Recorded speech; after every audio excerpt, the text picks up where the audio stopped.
And finally, natapos na rin ang mala-action dramang eksena sa Senado.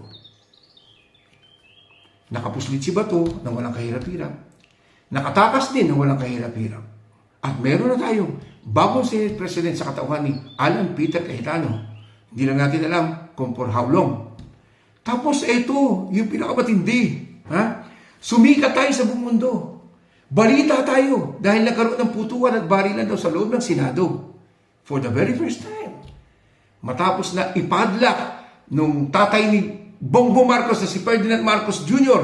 ang Senado noong 1972. Eto naman ngayon, nagbarilan, nagputukan, balita sa buong mundo.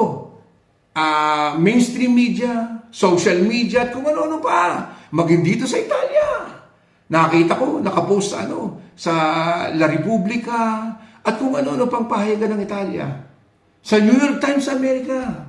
Sa buong mundo, balita. Sikat tayo. Salamat kay Bato, at salamat kay Alan Peter Cayetano, at sa 13 DDS Senators. Salamat sa inyo. Pinasikat niyong muli ang Pilipinas sa isang bagay na kahiyahiya at negatibong bagay. Pero, sa lahat ng pangyayaring ito, siyempre, hindi lamang pwedeng isisi sa bagong pamunuan ng Senado at kay Bato. May nagkulang May kapabayaan. May responsable.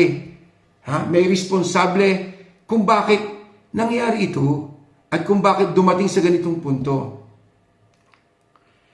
Kung sana ginawa ni Jombik Rimulya at ng PNP chief na si Nartates yung trabaho nila, yung pangako ni Jombik na magdideploy siya ng 10,000 policemen para bantayan, hatuliin si Bato in case na makita at magpakita.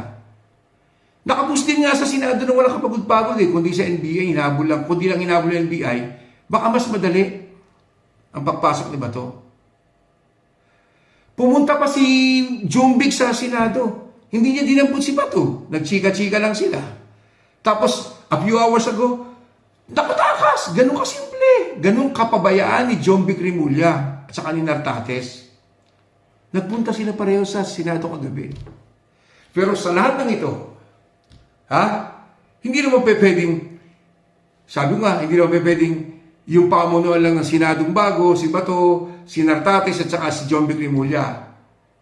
Ang lahat ng ito, ang may pagkukulang, siyempre, yung command responsibility, yung Presidente ng Republika ng Pilipinas, si Bongbong Marcos Jr.